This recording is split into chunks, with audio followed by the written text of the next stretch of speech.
صلی اللہ علی حبیب محمد وعلی آلہ وصحبہ وسلم۔ اعوذ باللہ من الشیطان الرجیم، بسم اللہ الرحمن الرحیم۔ میں آپ کے سامنے حضرت ابراہیم علیہ السلام کا ایک قصہ بیان کرتی ہوں۔ ایک آدمی نے ابراہیم علیہ السلام سے جھگڑا کیا اس کے رب کے بارے میں۔ کیا جھگڑا کیا کہ ابراہیم علیہ السلام نے کہا میرا رب وہ ہے جو زندگی بخشتا ہے اور موت دیتا ہے۔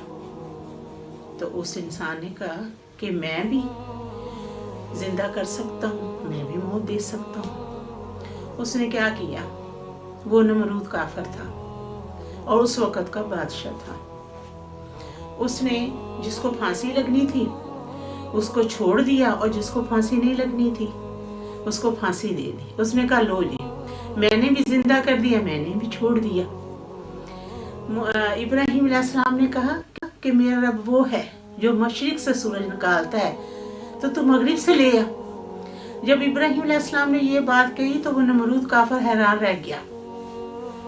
اس وقت کا بادشاہ تھا۔ اس نے اپنے درباریوں سے، اپنے وزیر سے کہا کہ مجھے تیر اور کمان دو، میں ایسے کرتا ہوں ابراہیم علیہ السلام کے رب کو تیر لگاتا ہوں، جب میرا تیر لگے گا تو آسمان سے خون ٹپکے گا تو میں دیکھ لوں گا ابراہیم علیہ السلام کا رب۔ جب اس نے تیر کمان پکڑا اور اوپر منہ کر کے جب تیر چلایا، جب اس نے تیر چلایا اور ناک اس کا اوپر ہوا تو اس کے ناک میں مچھر گھس گیا۔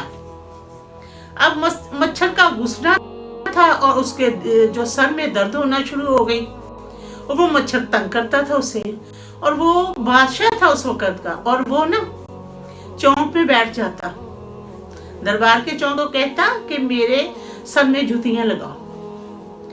وہ بادشاہ پاگل ہو گیا۔ اب اس کی موت ہو گئی۔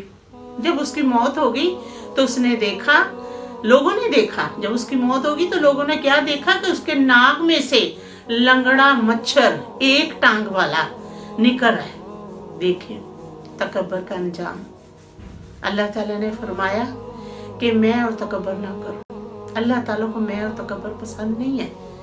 اللہ تعالیٰ فرما رہا ہے کہ اپنے اخلاق کو درست کرو، لوگوں کے ساتھ اچھا رویہ رکھو، شاید اللہ تعالیٰ ہمارا یہ رویہ دے کر ہمیں معاف کر دے۔ الحمدللہ۔